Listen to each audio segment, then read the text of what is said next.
So students, next experiment is experiment number 9. Aim is similar for salt analysis. So aim is to detect one acidic and one basic radical in given unknown salt. Aim is to detect one acidic and one basic radical in given unknown salt. Primary test, color is white, state is crystalline, order is ammoniacal smell, solubility water soluble. अगर order ammoniacal smell है तो that means कि आपका basic radical जो है वो आपका ammonia होगा. ठीक, तो एक तो आपको प्रिडिक्ट हो जाता है अमोनिकल स्मेल से ही कि आपका बेसिक रेडिकल जो है वो अमोनिया होगा. अब आपको दोनों ही करने हैं, लेकिन वहाँ डिटेक्ट करने हैं, पूरा आपको कन्फर्मेटरी टेस्ट करके भी दिखाना होता है. लेकिन हाँ, प्राइमरी टेस्ट से ये पता चल जाता है कि हमारा बेसिक रेडिकल जो है वो ज़ीरो ग्रुप का ही है. तो आप डायरेक्ट कन्फर्मेटरी टेस्ट भी उसके लिए कर सकते हैं. ठीक, तो आपका फिर उसके बाद है ऑब्जर्वेशन टेबल. ऑब्जर्वेशन टेबल में टेस्ट फॉर एसिडिक रेडिकल.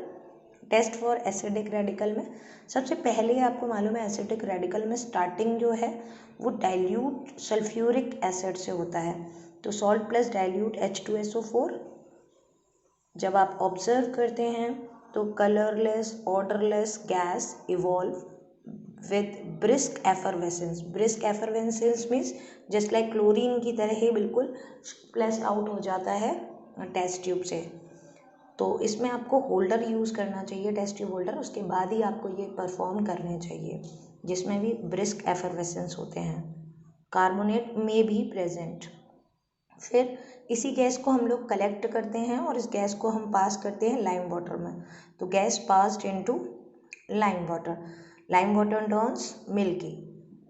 तो कार्बोनेट आपका कंफर्म हो जाता है, लेकिन उसके बाद भी आप एक कंफर्मेटरी टेस्ट करते हैं. So students, confirmatory test for carbonate is magnesium sulphate test. इसमें नेम होता है मैग्नीशियम सल्फेट टेस्ट. तो इस मैग्नीशियम सल्फेट टेस्ट को आप कैसे कहते हैं? Original solution plus magnesium sulphate solution. बस आपको एक्सपेरिमेंट में इतना ही करना है, original solution plus magnesium sulphate solution. White PPT इसमें फॉर्म होता है और आपका carbonate confirm. White PPT form, carbonate confirm. Students, carbonate का एक फिनोक्थिलीन टेस्ट भी होता है जो वाइवा में आपके पूछा जा सकता है. ये भी कन्फर्मेटरी टेस्ट होता है. तो फिनोक्थिलीन टेस्ट भी आप लिख सकते हैं, मैं अभी बता दे रही हूँ. आप लिखेंगे कोई एक कन्फर्मेटरी टेस्ट. मैग्नीशियम सल्फेट वाला ज़्यादा इजी होता है क्योंकि इसकी इक्वेशंस ज़्यादा इजी होती हैं, इस वजह से. ठीक है, तो आपका फिर जो कार्बोनेट जब कंफर्म हो जाता है तो उसका जहाँ पर भी आपने टेस्ट लिखे होते हैं उसी के लेफ़्ट साइड पेज पर आपको केमिकल रिएक्शंस लिखने होते हैं. देखिए अभी टेस्ट फॉर एसिडिक रेडिकल यहाँ से स्टार्ट हुआ है, तो उसी के सामने हमने यहाँ पर लिखा है chemical reactions for acidic radicals. ठीक, chemical reactions for acidic radical. तो सबसे पहले हम लोगों ने जो सॉल्ट लिया है, सॉल्ट में हम लोगों ने डाइल्यूट H2SO4 ऐड किया था, तो हमारा कार्बन डाइऑक्साइड गैस इवॉल्व हुई थी. तो यहाँ पर ये रिएक्शंस हैं Na2CO3 H2SO4 Na2SO4 plus H2O plus CO2. अब यहाँ पर सोडियम कार्बोनेट एक सॉल्ट लिया है. सॉल्ट कोई भी केटायन का हो सकता है. यहाँ आपको पूरा क्यों नहीं दिखाया गया है? क्योंकि यहाँ पर आपको अभी अननोन सॉल्ट है आपके लिए. तो किसी भी सॉल्ट से आपको एल्कली सॉल्ट से ही जनरली आप रिएक्शंस शो करते हैं, क्योंकि आप इंडिविजुअल अभी शो कर रहे हैं इसलिए. ठीक है, उसके बाद है जो कार्बन डाइऑक्साइड गैस इवॉल्व होती है, वही कार्बन डाइऑक्साइड गैस आप किस में पास कराते हैं? Lime water. Lime water is calcium hydroxide. Calcium hydroxide में जब आप इसको पास कराते हैं तो लाइम वाटर टर्न्स मिल्की, क्योंकि इसमें कैल्शियम कार्बोनेट में कन्वर्ट हो जाता है. तो ये आपकी रिएक्शन है. उसके बाद दूसरा जो आपने किया था, फिर से सॉल्ट लिया, मैग्नीशियम सल्फेट से इसकी रिएक्शन करवाई, और यहाँ पर वाइट पीपीटी जो बनता है वो मैग्नीशियम कार्बोनेट का बन जाता है. तो इस तरह से ये दोनों रिएक्शंस हैं आपकी. So after detection of acidic radical, second part होता है test for basic radical. Test for basic radical में सबसे पहले हम लोग ज़ीरो ग्रुप का टेस्ट करते हैं. जीरो ग्रुप के टेस्ट में फिर से वही सॉल्ट प्लस NaOH, यहाँ सॉल्ट की जगह आप ओरिजिनल सॉल्यूशन में भी NaOH ऐड करते हैं, तो ओरिजिनल सॉल्यूशन प्लस NaOH भी लिख सकते हैं और सॉल्ट प्लस NaOH भी लिख सकते हैं। इसमें colourless gas with ammoniacal smell observe, colourless gas होती है और अगर आप स्मेल करेंगे तो अमोनिया की।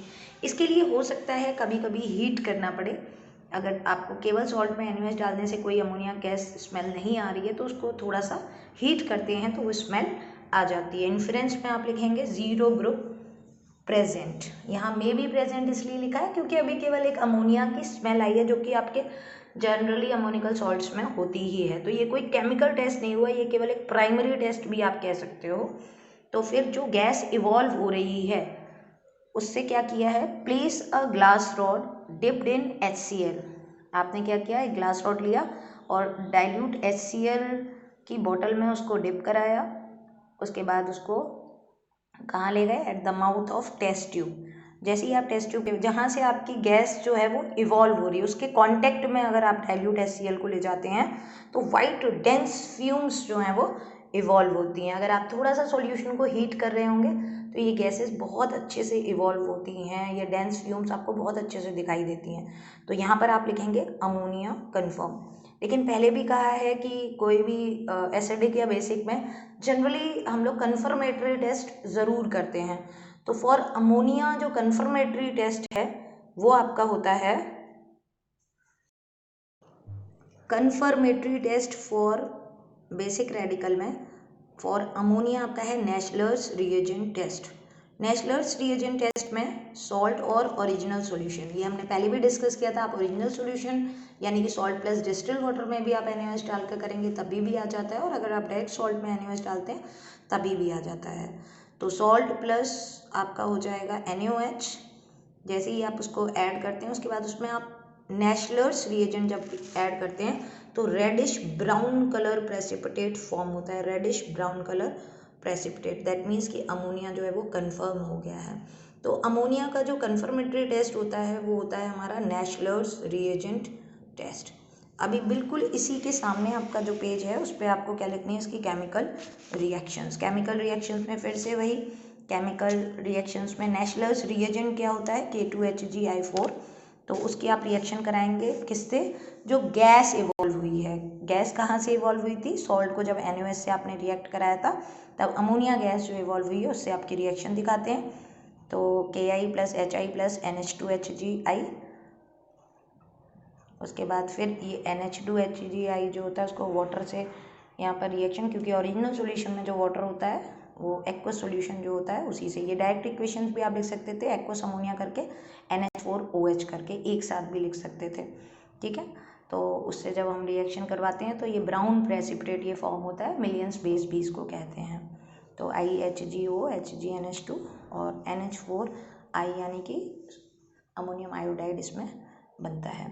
तो ये आपका जो टेस्ट है ये आपका बेसिक रेडिकल का है। तो एसिडिक रेडिकल आपने निकाला था कार्बोनेट और बेसिक रेडिकल जो आपने निकाला है वो है ammonium, ammonium ion, not ammonia. Ammonia is NH3 जो गैस इवॉल्व होती है और अमोनियम आयन यानी NH4 पॉजिटिव, ये बात याद रखिएगा।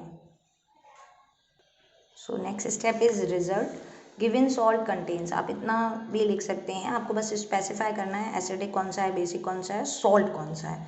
तो given salt contains, acidic radical हम लोगों ने कौन सा निकाला था, carbonate, carbonate, and basic radical अभी आपने निकाला है अमोनियम आयन। देखिए आपके बोलने से बहुत फ़र्क पड़ेगा, अगर अमोनिया बोल देते हैं तो एग्जामिनर वैसे ही आपसे फिर नहीं पूछेगा और आपका जो सॉल्ट होगा वो हो जाएगा अमोनियम कार्बोनेट। बहुत सारे बच्चे कहते हैं कि एसिडिक रेडिकल को हमने पहले क्यों अगर लिखा है तो कार्बोनेट अमोनियम क्यों, क्योंकि किसी भी आयनिक सॉल्ट में सबसे पहले कैटायन को लिखा जाता है फिर एनायन को लिखा जाता है। तो फॉर्मूला इज NH4CO,